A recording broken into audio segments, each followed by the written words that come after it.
Righto, welcome to the first episode of That's Not a Beer, where basically we're going to get people who just don't really drink anything but lagers and give them something that is actually a beer but appears to not be a beer. Yeah, getting back to our craft beer roots, it feels weird to be saying episode 1 of something we haven't really done in quite some time. But this is a new show I guess we're going to do on YouTube with any guests that we get on the podcast. Yeah. So we recorded, we will be recording later with good friend Snooza. Everyone from the podcast knows Snooza. How are you, mate? I'm good, fellas. How are you? Welcome to episode 1 of That's Not a Beer. That's not a beer. It's not a beer. This is a beer. Do you drink many craft beers, mate? Or? No, not really. If it's not not aluminum fish oil capsules, I don't really drink much else, to be perfectly honest.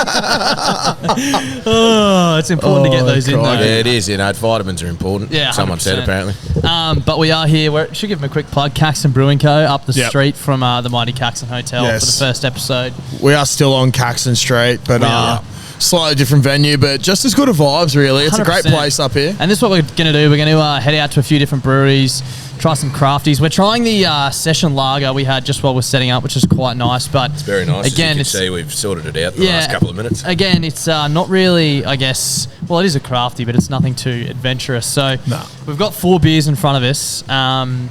We'll probably start from least adventurous, do you think, Josh, with the pale ale? I reckon so. Which one's a which? I think that's the pale ale there. Do you want to try it first, Snooza? And Clutzy, you can try ours. This one, okay. Yeah. No, I think that's... Try this one, Clutz. No, it's the wrong one. No, wrong one. Let us know what you think. Yeah, right. Caxton Street. We'll go here. Brewing pale ale. It's certainly pale, but it's quite an ale. Yeah. No, that's actually quite nice. I actually think I like that more than the lager, which is... it smells good too, doesn't it? Does. It's like a... I don't know. I don't know how to describe it either. That's not what this podcast is about. It's describing mouthfeels. It's pretty good, stuff. It's a light, quite easy drinking beer. Do you reckon you could sesh on it from that one sip? Yeah, I reckon I could in comparison to the lager. I felt the lager was a bit heavy, But, as someone who really doesn't drink much else other than Great Northern Original and rum. That's quite nice. I have another go at that, actually. But it is quite good. Yeah, we do have to step out of our comfort zones every now and then. Kind of a fruity sort of... It's similar to something I've had before. Yeah, that's what I was about to say. The smell of it is so good. But I might try and find some tasting notes if Clutzy wants to fire off the first question. We've got 4 questions, which we're going to ask every guest on the show. So Clutzy, take it away. So you won't be prepared for this one, but what's your favourite colour? My favourite colour is blue. Okay. Likewise. Any reason why? Look, I think it sort of stemmed from when I was at primary school at TSS down the Gold Coast. Must be nice. Yeah, it was pretty good from what I remember of it anyway. Didn't learn much, but I was there. I was in a house called Dixon. We had four houses. There was red, blue, yellow and green. I think green was Shepherd, blue was Dixon, red was... I can't remember red, and I think yellow was Musgrave, I think, was the colours. I can't remember the red one. Nice. No, Mitre was the red one. That's right. Mitre was the red one. But yeah, I've always liked blue ever since. It's actually a weird little sort of thing. There's been 3 colours that I've of every footy team I've ever played for in my life has had one of 3 colours in it. Really? Yep. It's blue, green, or gold. Yeah. So first team I ever played for. First footy game I ever played for was TSS. That was red, white and blue. Then I played for Surface when I was in juniors, and that was green and gold. And then I moved to Brisbane, played for Churchie, which was blue and grey. And then I played for East, which was blue and gold. Then I went to Jeeps, that was green and blue. And, green was one of the other colour too, sorry. Then I played Jeeps the whole time. Then I moved to Dalby, and it was blue and gold again. Then I played Downs last year and this year, which was green and gold again, and it was Queensland Suburban last year, which was red, gold and blue. There you go. Jesus. Now, underlying theme there. It's good to know that your favourite colour is blue. What we also want to know is, how would you describe that colour to a blind person? Fuck. It's tough, isn't it? Originally I think of blue, I think of it as quite a deep, not a light blue, a deep blue. So I'm thinking the best way to probably describe it would be, imagine tasting quite a rich carbonara, and it's got quite a heavy cream taste to it, and it feels quite thick, that sort of thing. It's similar to that. No, that's how I'd probably describe it. Yeah, it's a thick, rich colour. It's a thick, rich colour. Thick and rich like a carbonara. I never thought of it like that. Yeah. I was struggling. Or if you like, you stick your hand in, it could be, obviously, any sort of paint is going to smell the same and feel the same to a blind person. But it's like that joke someone said to me one day. They go, what looks like blue paint? What smells like blue paint, feels like blue paint is. He goes, fucking red paint. But anyway, yeah. So that's got a bit of a ramble there, but that's right. Interesting way to describe it, because when Clutzy, we were like sort of trying to come up with these questions. When he asked me that one, I was like, fuck, I wouldn't even know. Yeah, but it's quite explaining it to someone who can see. quite clever to relate it to feeling. Obviously, another sense of theirs, but. Yeah, I don't know if I would have thought of a rich carbonara straight away, but I'm not mad about it at all. I haven't had a rich carbonara for a while. I was thinking about it today, to be honest. Like a nice little pasta carbonara from Woolies. Yeah, nice and creamy. Doing it up, Love that. There's dinner sorted. Yeah, fucking 100%. Anyway, I was trying to find some tasting notes on the pale ale. Gave me absolutely nothing. But should we move on to the second beer? Rightio. And then the second question. You can take your pick from these sour snooze. I think there's a Ribena sour and an apple sour. Well, I'm a big fan of a sour, so that works. They're very interesting beers. We'll go this one. I think that's the session IPA. Leave that one till last, I reckon. Okay. All right. So don't pick anyone you want. Well, yeah. Any one of the sours. I forgot that you weren't there when they were poured, so you wouldn't know which ones they are. You take that too, Clutzy. You can have the first sip. Thanks, I don't know if this is going to be Ribena or apple. You boys might have to tell me. This is definitely one of the ones that your old man would say that's not a beer. Yeah, that ain't a beer. He was right. I fucking love Ribena. How is it? No, Mum never let me have it as a kid, and I tried it when I was done. I was like, this fucking sucks. It's not like a typical, to me, not like a typical sour. If you again, we'll refer back to the blind person thing. If you close your eyes and drank that, you'd think half thinking you had a wine. Yeah, you would. Yeah. Maybe a bit bubbly, but funny story about Ribena, and that the taste definitely is reminiscent. I had Ribena growing up. Like, we were reared on it. We used to have shitloads of it, Conte has a cough medicine now, the second taste. But one of my favourite memories ever, I think I've talked about this on the podcast years and years ago, but my parents, as I said, used to feed us Ribena every night. We used to mix it ourselves, and you just fucking make it so fucking strong. Shout out to that bloke who's just hit his bell on his bike 100 times as well. Like, fuck it's off. like the bloke who keeps pressing the fucking walking sign on the side of the thing. It's not going to speed it up, those Chief. Cunts. Anyway. So not hard to see that guy either. He's probably the largest bloke on Caxton Street, which is that's definitely a rich. statement considering myself and Snooza sitting here. So. But yeah, my parents fed us Ribena, and then one night I remember it was on a current affair. It was like shock report that Ribena was full of sugar, and my parents could not believe it. They thought it was like the healthy alternative, and looking back on it, you're like, how dumb were they? Like, it's literally great cordial. Stupid. I used to love the Ribena ads of when they were just at that like little fantasy place. Yep, that's what jumping in. That's why I wanted to drink it. Yeah. I wonder if it's still around. Anyway, maybe not because of the high sugar content. Yeah, probably not. It'd still be there, but it'd be a low sugar or no sugar alternative, but it'd be shit. It'd taste like shit. But moving on to question 2, Snooze. An age-old question from the Bloody Brilliant Beers podcast, which we're bringing through to this show. Yeah.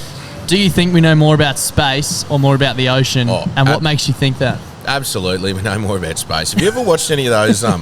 There's like any of the documentaries about the ocean, and like they go down there, they're like, well, fucking, we've been down here like 40 times before, we've never seen that thing, and it's 19 feet long, 60 feet wide, and it fucking breathes fire. It's underwater and it breathes pretty fire. easy to know what's going on in space because it's either something or nothing. So there's a lot of nothing in space, but there's lots of something. It's either gas or fucking minerals. You go down like fucking. There's a good one I like that it was on Shark Week or something like that.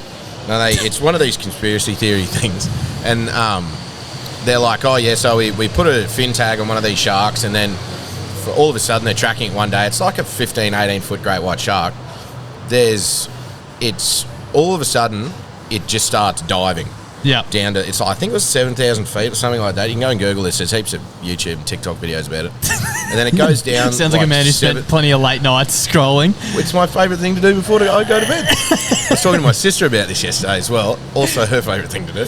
But anyway, yeah. So the shark goes from its usual cruising level of whatever the fuck cruising level is, and then it goes down to about 7,000 feet, and its temperature rises, and it goes up to the point of what it'd be like in something's stomach.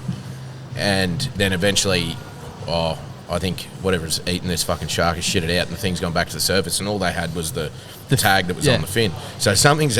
I'm fucked if I know what's out there that can eat an 18-foot great white. And then just shit out the tag. Yep, I know killer whales, the great white's only natural predator. Yeah. But other than that, like sperm whales go down there. I don't know if you've seen the sucker marks on those sperm whales when they come back up after hunting.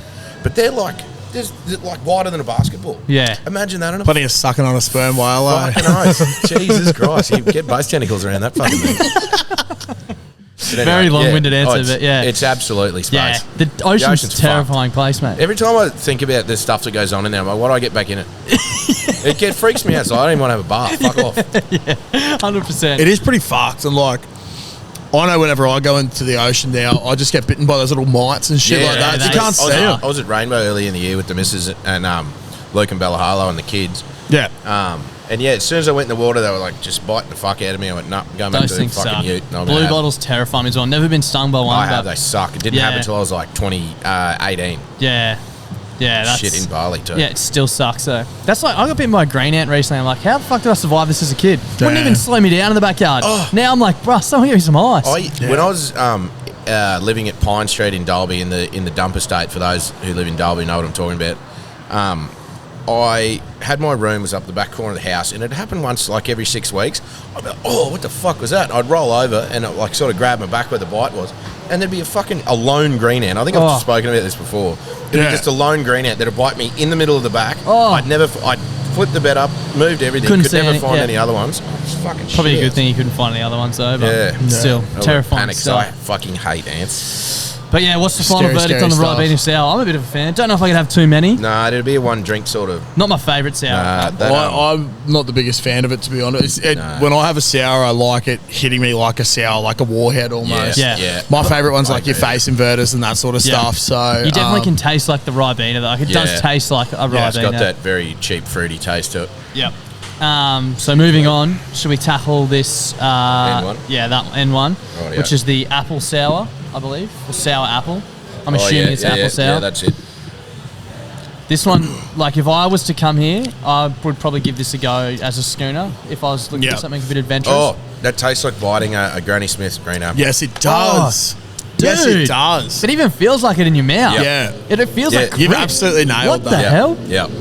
That's so good. Wild. I don't mind that at all. That legit feels like biting into an apple, exactly like Snooza said. How small do you reckon that bloke's penis was? I was about to say, apologise for the sound. We're obviously sitting on Caxton Street and there's plenty of cars and shit going by. It is also 4:45, so we picked peak hour. Yeah, look, great honestly, they're in the right here. Yeah, 100%. But yeah, I'm getting right around this one. As you would say, that's not a beer, but it's fucking delicious. Not a beer, but it's fucking pretty good. It's always my go-to beer when I come here. I'm glad they keep producing it, to be honest. Since this was Fritzenberger. Yeah, crazy. Crazy how the world changes. Fucking, lunch and stuff. But did you ever go to that chicken place that was next door, Fat Belly Jack's? Nah. I remember you talking about it, and then literally 3 days later it closed, and I was like, oh, shit. With a quality of food like that, fuck me, that bus nearly hit that sign then. Yeah. It must be good out of that. I see that shit all the time. Anyway, yeah, Fat Belly Jack's. R.I.P. R.I.P. Fat Belly Jack's. Righto. Is this the surprise question, or does he know about No, he knows this one. I had the surprise one was the first one, so I'm pre-warned. Snooze. Yeah. Conspiracy theories, are you into them? Absolutely. What's your favourite conspiracy theory? His favourite thing was to scroll on TikTok late at night. So. Like conspiracy theories. The one I'm really getting around at the moment is, it's sort of half a two-parter. The alien thing, it's less so of the aliens, it's more there's life about other than here. Yeah. And who built the pyramids. Yeah, nice. The pyramids is a fuck. I love the whole Atlantis thing and the Younger Dryas theory, and they go back and I think it was 11,000, 14,000 years ago. But I love hearing all the theories. I love watching the Joe Rogan podcast when he's got like Bob Lazar on or all those other guys. He loves doing conspiracy shit. Joe Rogan. It is very thought-invoking stuff, though. I was watching a stream of Tim Narkey the other day, and someone asked him if he's into conspiracy theories and stuff. And he's like, not exactly. He's like, but my missus is going to hate me that I'm bringing this up right now because she thinks I sound crazy. But the one thing I'm not really all there on is the fucking pyramids. He's like, you're telling me that those blokes back then built that sort of shit without any technology and aliens? It's pretty wild. And I was like, yeah, look, can you imagine dragging the stones that far No, up? dude. I get tired walking up the stairs at the fucking Caxton, mate. How How many people would you need to drag a Like fucking they had a stone? lot of slaves, don't get me wrong. But then they talk about the fact as well, they're like, yes, obviously they would have had elephants. And in around the time they reckon it was getting built, apparently, don't quote me on this because I'm no fucking, like... Pyramid expert. Paleontologist. Yeah, that's the one. Paleontologist. You're a that's the TikTok one. expert. Yeah, fucking oath. Yeah. And I like rugby and fucking machines. I'm ticking all the autistic boxes here. That's what we got you on for episode 1. fucking oath. Oh, very good. Yeah, I love hearing about it. And the big one for me is that a lot of the stuff around the area in the Valley of the Kings and all that sort of stuff and the pyramids, it's all got a lot of evidence of sandstorms and all that sort of stuff. But then you go to the Sphinx. You go to the Sphinx, yeah, copy. You go to the Sphinx, and after they uncovered it, all the erosion marks and everything on it, it's all water erosion. It's not sand and air erosion. Yeah, right. That's crazy. It's fairly well established that the Sahara used to be a jungle, and it all goes in cycles and all that sort of stuff. But yeah, that's what really sort of started to tick me into it. And if you have a look at the photos, it's clearly water erosion compared to sand blasting erosion. Yeah. But yeah, and then you sort of start thinking about it, and Plato spoke about, this is 5,000 years.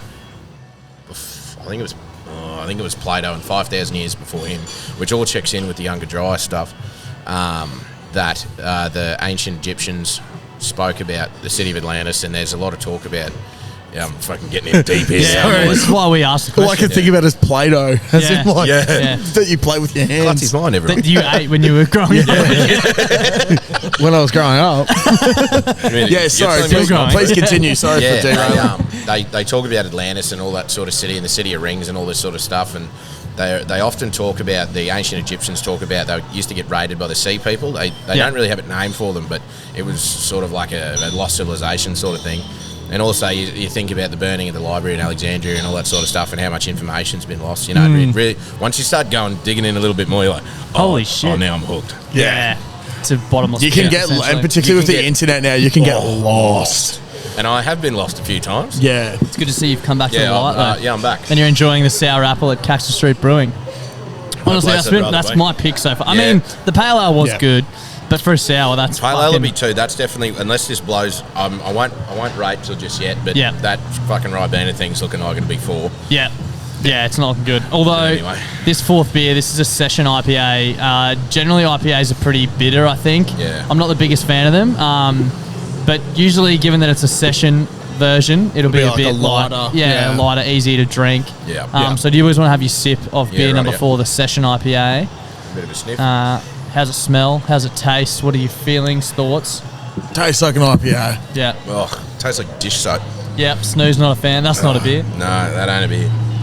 Oh, it tastes like, you know when you've you've washed your water bottle but you haven't quite got the soap out of it and you have a sip? That's what that tastes like. No offense to whoever made it, but it tastes exactly like an IPA. And if you're not about drinking the fucking the bigger, bolder, stronger things. I think Queenslanders in particular are probably not the biggest IPA drinkers because our climate is just not for it.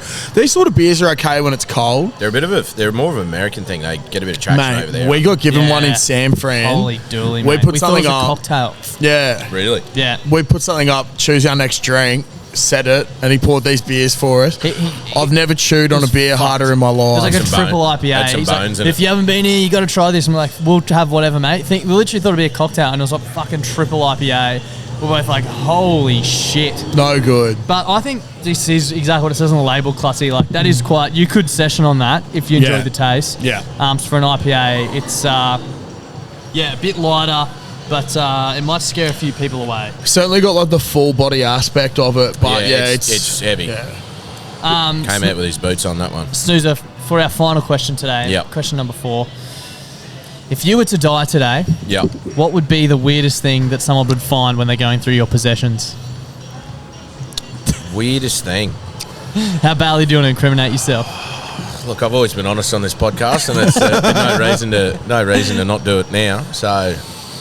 I don't actually have a great deal of strange stuff. Yeah. Like, I've got a couple of swords. I was going to say it'd be the sword. Yeah, it probably would be the sword. Leading with the sword after Leading with saying the I sword. don't have a lot of strange things is pretty weird. We've done some very scat shit with that sword over the years as well. Yeah, we have, which we will not go into any further detail with.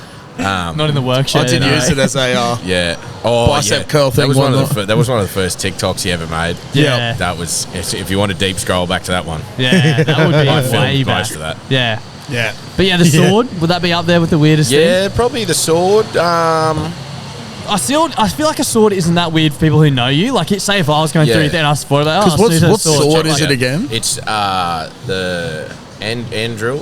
Oh, I can't remember how to say it. Aragon sword from Lord of the Rings. The sword that was reforged, Flame of the West, I believe. Yeah, right. But like, if you were going through a random person's belongings and you found a sword, you'd be like, What the fuck? Yeah. this guy's sweet. Like, if you meet me for like, I don't know, I suppose a couple If of you hours, watch you'd be this like, show. checks out. Yeah. Exactly. If you listen to the conspiracy series I'm segment. surprised there's not more. My brother's got 3. Yeah, right. Yeah. Yeah. Anyway. But yeah, They do come in handy. Yeah, they have. Yeah, particularly the other weekend when we got broken into. Yeah. Yeah, Tom and I. That could have been so fast. I could have gone to jail, I reckon, because if I'd got him, I'd have stabbed him, I reckon. Yeah. Anyway, That's gnarly. they've broken into my grandmother's house. Honestly, it was my fault. I did leave the garage door open. Then I get a call from the missus who was down in her bed downstairs, and she seen like phone lights come down the hallway, and she sat up out of bed, and she said there was 3 blokes standing in the doorway to my room in balaclavas and jumpers and Holy stuff. shit. And she's seen them, and she couldn't even scream, and they've gapped it. Yeah. And then she's rung me going, there's people in the house, and Tom and I are upstairs blistered. This is like 2:30 in the morning. Yeah. And I'd been Perfect. I'd got to lunch at 11:45. So I'd fucking had a bit on. Yeah. And anyway, Just a so 12-hour I session, grabbed the 40-hour sword, let the session. dog in, and they've got it on the camera that these 3. There was one guy standing out, one guy in the car, one guy standing out on the driveway, then the 3 blokes run out. It was like 20 seconds after they'd run out that Tom and I came out, sword in hand, and the dog. Fuck. That's Literally picked sword the in worst hand. house to break into, yeah. Imagine just suburban Brisbane, some bloke running at you with a sword at 2:30 I in was the also morning. naked with an erection. Been waiting for this my whole life. So you were just holding yourself, basically. every night I go to bed like that. Just spraying. But yeah, no, it was quite frightening because Yeah, that is the terrifying. best way that could have gone. Then I rang the cops, and I was like, there were people in their house. I can hear them up the street going in other people's houses. You want to come down? They're like, oh, we'll send you a link if you fill out this police report. I was like, oh, fuck. So fucked. Yeah, they can't really do anything. They can't, yeah, what are they going to do? Yeah. Anyway, not So their, yeah, not their fault. we're going with the sword for the weirdest. Yeah, probably, sword. Yeah, Yeah. yeah. As I said, I feel like if you know Snooze, that might not seem that weird, but if you think about going through someone's belongings randomly and finding a sword from Lord of the Rings, that would be quite And it's not weird. hidden either. Like, it's... It's on display, isn't Yeah. it? Yeah. Well, I haven't got it it hanging up, but it's like next to the doorway. just in case. Yeah. Ready so you can jump out of bed naked. Yeah. Love it. All right, how are we ranking these beers? 1 through 4. I'm going the Apple one, number 1. Yep. I'll go the... Pale Ale? Yeah, the Pale Ale 2, the Ribena 3, and that IPA 4. Yep. Wow. Fair enough. We like it. I think that's pretty much my ranking as well. Yeah, me too. Actually. Do you Pale Ale, reckon? very good. Could almost have Yeah. taken it out at 1 as well. That but- sour is just one of the best. Yeah. I genuinely think it's one of the best sours I've had. Yeah, it's really good. That apple. Yeah. Yeah. If Are you- you surprised that you liked the pale ale and the sour? Not the sours. I knew I'd like sours. I was a bit surprised when I first started drinking them when all this shit first sort of started. And I had a sour. I had one. It was brouhaha. I can't remember what it was Yeah, called. it's strawberry rhubarb. That was it. Loved The it. goat. Yeah, could smack that till the cows come home. Yeah. But yeah, I knew I wasn't going to like the IPA. Yeah. But no, it's very good. IPA is very polarizing. Yeah, IPA is not for it's everyone. Not for the Yeah. faint-hearted, but No. we're not here to just fucking take it easy and have all the easy beers. It's all Exactly. about trying something different, especially when you get a tasting paddle like this. Like, Yeah. what's the harm? Fucking oath. But yeah, that probably wraps up episode 1. Yeah. It does. That's not a beer. Snooze. Thanks for coming on, mate. Mate, no very worries. much. Always happy to come on whenever Yeah. I'm in town. I got a bit more freedom with this new job. So, Yeah. How yeah. good. No, it's very good. And if Be you want to hear lovely. more of a chat with Snooze, we do have a podcast that will be out with him, which is like our usual show. So make sure you go and check that out. And stay tuned for episode 2. Fucking oath. Lovely. Thanks, Copy on the mate. copy. See ya. Bye. Bye now.